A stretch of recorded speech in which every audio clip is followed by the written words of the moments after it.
ओम शांति। आज 3/2/2023 प्रातः मुरली बाप दादा कहते हैं, मीठे बच्चों, महावाक्य है, नर से नारायण बनने के लिए परफेक्ट ब्राह्मण बनो। सच्चा ब्राह्मण वह जिसमें कोई भी विकार रूपी दुश्मन नहीं। प्रश्न, बाप का रिगार्ड किन बच्चों को प्राप्त होता है? समझदार कौन है? उत्तर, बाप का रिगार्ड उन्हें मिलता है जो यज्ञ का हर कार्य रिस्पॉन्सिबिलिटी से करते हैं, कभी गफलत नहीं करते। पावन बनने की रिस्पॉन्सिबिलिटी समझ इसी सेवा में तत्पर रहते हैं। चलन बहुत रॉयल, कभी नाम बदनाम पिता का बाप का नहीं करते। ऑलराउंडर है। समझदार वह जो फुल पास होने की कोशिश करते, कभी दुखदाई नहीं बनते, कोई भी उल्टा कार्य नहीं करते। गीत चला है, आज नहीं तो कल बिखरे यह बादल। ओम शांति। यह बच्चों को कौन डायरेक्शन देते हैं? बेहद का बाप, जिसको बच्चे इतना पिताव्रता होकर याद नहीं करते। बाप कहते हैं, बच्चे घर वापस चलना है। बच्चे किसको कहते हैं? जो ब्रह्मा मुख वंशावली ब्राह्मण है, उन्हों को ही बाप बच्चे कहेंगे। उनकी संतान बने हैं। बाप बैठ समझाते, नई सृष्टि रचनी है तो पुरानी सृष्टि की आत्माओं को घर चलना है। अब तुम बच्चे बाप और बाप के घर को जानते हो, इतना ज़रूर है। कोई तो बाप को अच्छी रीति याद करते हैं, श्रीमत पर चलते हैं, कोई देह अभिमानी के कारण याद नहीं करते, पावन नहीं रहते। ब्राह्मण है ही ईश्वरीय संतान, ब्रह्मा मुख वंशावली रचयिता बाप गाया जाता है ना। ब्रह्मा मुख कमल से संतान रचते हैं। तुम बच्चे जानते हो बरोबर, हम ईश्वर की संतान ब्रह्मा के मुख वंशावली ब्राह्मण बने हैं। ब्राह्मण उनको कहा जाता है जो पावन रहते हैं। सारा मदार है पवित्रता पर। इसको कहा जाता है अपवित्र पतित दुनिया। मनुष्य मात्र जो पतित है वह पावन का अर्थ नहीं समझते। कलयुग पतित दुनिया, सतयुग पावन दुनिया है, यह तो नहीं जानता कोई तो कह देते सतयुग त्रेता में पतित लोग भी रहते हैं। सीता चुराई गई, यह हुआ पावन दुनिया की ग्लानि करना, निंदा करना। जैसे दृष्टि वैसे सृष्टि देखने में आती। पावन दुनिया भी पतित है तो बाप ने पतित दुनिया रची की? बाबा क्या पतित दुनिया रचेगा क्या? वो पतित पावन है क्या? पावन पतित है। तो बाबा कहते पावन दुनिया में भी पतित होंगे। तो क्या बाप ने पतित दुनिया रची? बाप तो पावन दुनिया की स्थापना करते। गाया है ना, पतित पावन आओ, आकर इस सृष्टि को, उसमें भी खास भारत को पावन बनाओ। अब यह ब्रह्मा कुमारी नाम पड़ता है उन पर है जो पावन होकर रहते हैं। पतित को ब्राह्मण ब्राह्मणी बीके नहीं कह सकते, वह सभी है कुक वंशावली। तुम ब्राह्मण हो ब्रह्मा मुख वंशावली, ब्रह्मा कुक वंशावली तो नहीं कहा जाता, वह है ही पतित। तुम ईश्वरीय संतान बने हो, इसीलिए पावन दुनिया के मालिक बनते। ब्राह्मण ब्राह्मणी अथवा ब्रह्मा कुमार कहलाकर यदि पतित होते हैं या विकारों में जाते हैं तो वह बीके नहीं हुए। ब्राह्मण कभी विकारों में नहीं जाते। विकारों में जाने वाले को शूद्र कहा जाता है। ईश्वर की औलाद बनते ही इसीलिए है कि ईश्वर से हम राज्य भाग्य लेवे। राजाई का वर्षा लेने के लिए पुरुषार्थ करना चाहिए। लक्ष्य रखना है कि हम नर से नारायण बने। तुम बच्चे जानते हो, नंबर वार है काम, सेकंड नंबर है क्रोध। क्रोध आदि का भूत रह जाता है तो वह पूरे वर्षे के लायक नहीं बनते। कहा जाता है ये काम व क्रोध के भूत परवश हो गए। बाप को याद न करने कारण रावण के वश हो जाते हैं। ऐसे क्रोधी व कामी नर से नारायण पद पा नहीं सकते। यहाँ चाहिए परफेक्ट ब्राह्मण। बाप समझाते हैं पहले नंबर का भूत आता है देह का अभिमान। अगर देही अभिमानी हो, बाप को याद करते रहे तो बाप भी मदद करेगा। जो जितना याद करते हैं उनको मदद उतनी मिलती है। ब्राह्मण सच्चा व जिसमें यह विकार रूपी दुश्मन ना हो। मुख्य है देह अभिमान के कारण ही और दुश्मन आते हैं। यह भारत शिवालय था तब दुखी की कोई बात ही नहीं थी। यह मनुष्य को पता नहीं। वह तो कह देते माया भी है ही ईश्वर भी है ही। अरे ईश्वर अपने समय पर आता, माया अपने समय पर आती।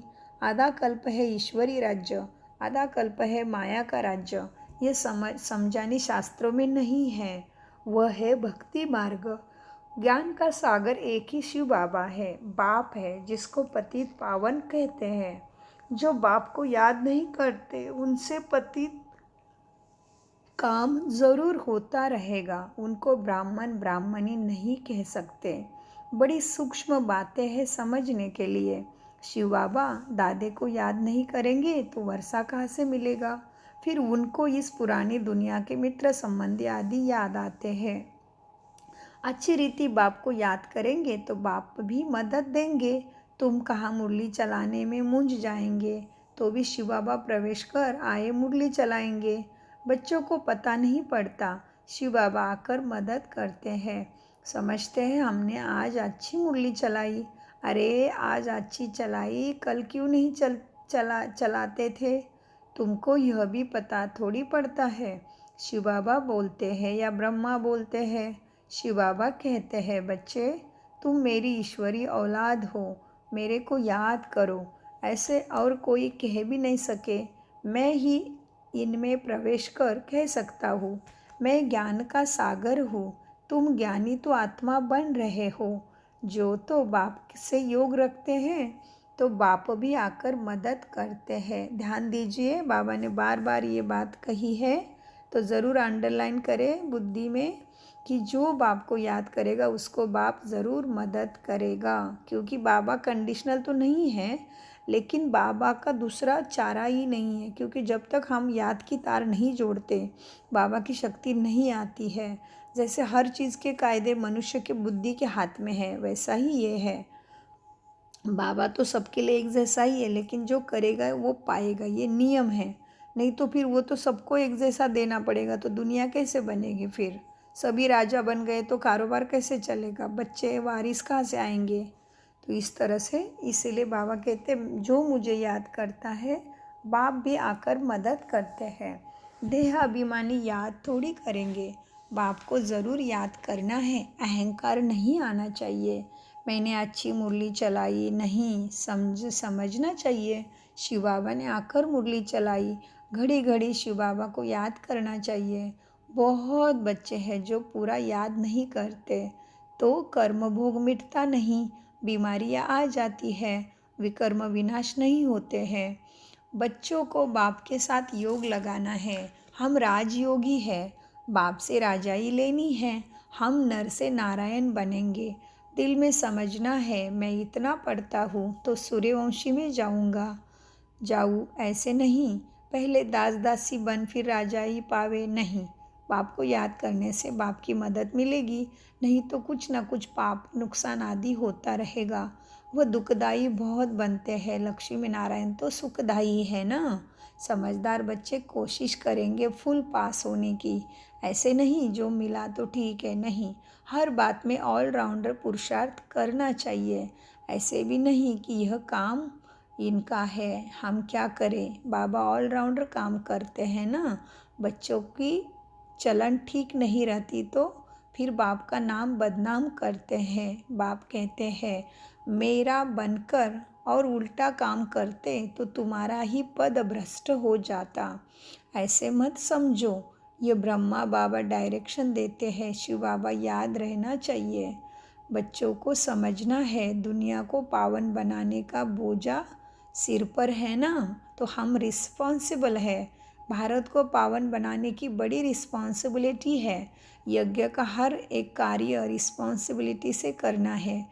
कोई गफलत ना हो, तब बाबा भी तुम्हें रिगार्ड देंगे, क्योंकि बाबा के आज्ञाकारी बनेंगे। तो नहीं तो धर्मराज ऐसा सज़ा खिलाता है जो कभी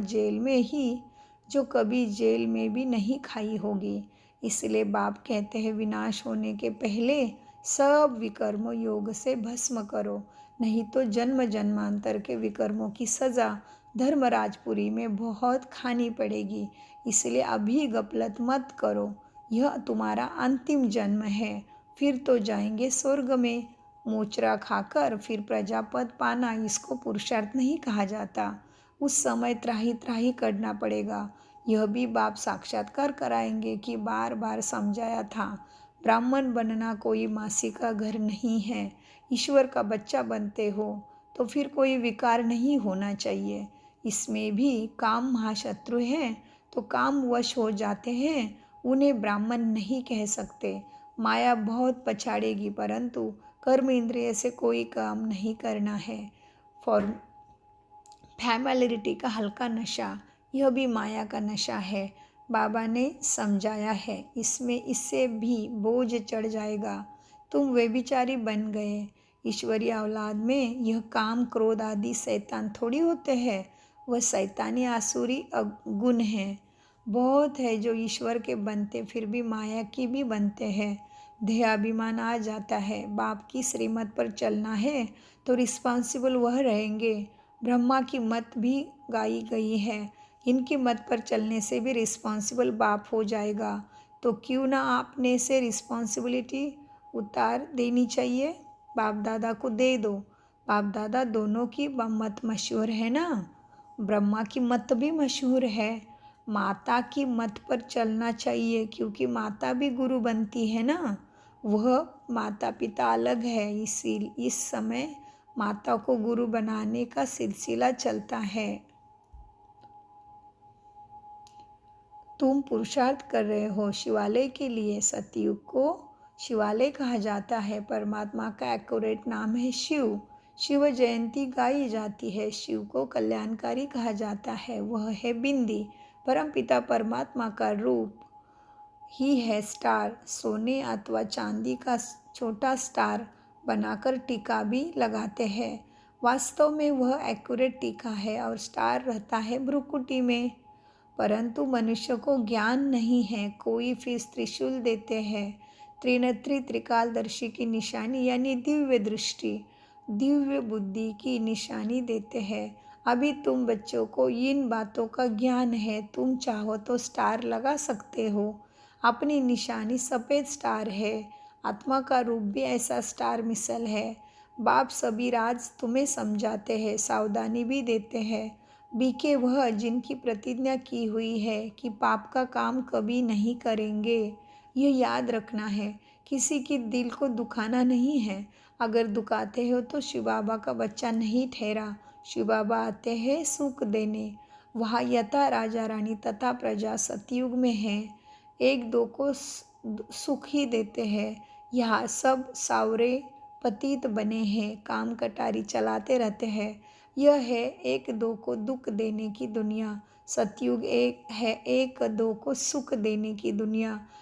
समझाना चाहिए कि हम ईश्वरीय संतान बने हैं, हम कोई पाप नहीं करते, नहीं तो पुण्य आत्माओं की दुनिया में इतना पद नहीं पा सकेंगे। हर एक की नब्ज से पता पड़ सकता है कि हमारे कुल का है क्या नहीं। हम कहते हैं भगवान वाच, तो गाया हुआ है कि तुमको राजयोग सिखलाते हैं। भगवान तो एक निराकार को कहा जाता है, तो कब आकर राजयोग सिखलाएंगे? ज़रूर, जब नई दुनिया स्थापन होगी। नई दुनिया के लिए ज़रूर पुराने में आना पड़े। भगवान वाच, हम तुमको राजयोग सिखलाते हैं। कहाँ के लिए? क्या नरक के लिए सिखलाते हैं? पावन दुनिया के लिए सिखलाते हैं ना। भगवान वाच, मैं तुमको राजाओं का राजा बनाता हूँ। बताओ कब आया था, वह कौन था, फिर कब आएगा? ज़रूर सतयुग के लिए ही सिखलाएगा। बहुत सहज है, परंतु किसके तकदीर में नहीं है तो बुद्धि में बैठ नहीं सकता। जैसे तत्ते तवे, तत्ते तवे माना जैसे ज्ञान सुना और तुरंत भूल जाते हैं, तुरंत उड़ जाता है। माना जैसे गरम तवे जैसे बुद्धि हो गई है, गरम तवे पे पानी डालो तो 1 सेकंड भी नहीं टिकता ना, वैसे बाबा कहते किसी के तकदीर में नहीं है तो ज्ञान बुद्धि में नहीं बैठ सकता। कितना फिर समझना चाहिए कि यह हमारे सूर्यवंशी चंद्रवंशी राजाई का नहीं है, बाकी प्रजा तो बहुत बननी है। अच्छा, मीठे मीठे सिकिलदे 5000 वर्ष बाद आकर मिले हो बाप से वर्षा लेने। ऐसे बच्चों को माता पिता बाप दादा का याद प्यार और गुड मॉर्निंग।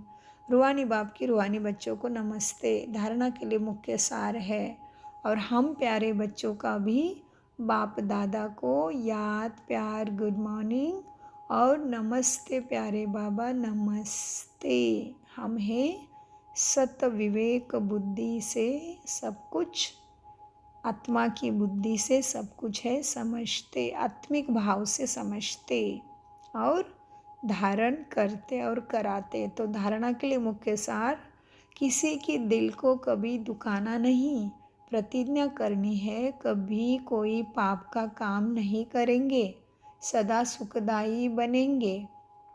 नंबर 2, कर्म इंद्रियों से कभी भी उल्टा कर्म नहीं करना है। बापा और दादा की मत पर चल अपना बोझ उतार देना है।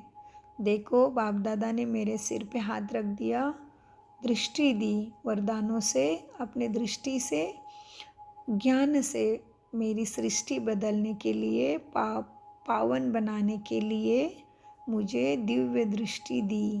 बाप दादा को सामने देखिए मन पटल पे और वरदान ले लीजिए। वरदान, अमृत वेले से लेकर रात तक मर्यादा पूर्वक चलने वाले ही मर्यादा पुरुषोत्तम भव। वरदान का विश्लेषण है, संगम युग की मर्यादा ही पुरुषोत्तम बनती है, इसीलिए मर्यादा पुरुषोत्तम कहा जाता है। तमोगुनी वायुमंडल वाइब्रेशन से बचने का सहज साधन यह मर्यादाएं हैं। मर्यादाओं के अंदर रहने वाले मेहनत से बच जाते हैं। हर कदम के लिए बाप दादा द्वारा मर्यादाएं मिली हुई है, उसी प्रमाण कदम उठाने से स्वतः ही मर्यादा पुरुषोत्तम बन जाते हैं। तो अमृत वेले से रात तक मर्यादा पूर्वक जीवन हो तब कहेंगे पुरुषोत्तम, अर्थात साधारण पुरुष से उत्तम आत्माएं। स्लोगन, जो किसी भी बात में समय को मोल्ड कर लेते हैं वही सर्व की दुआओं के पात्र बनते हैं। ओम शांति। मीठे प्यारे बाप दादा का अनगिनत पदम गुना शुक्रिया, धन्यवाद।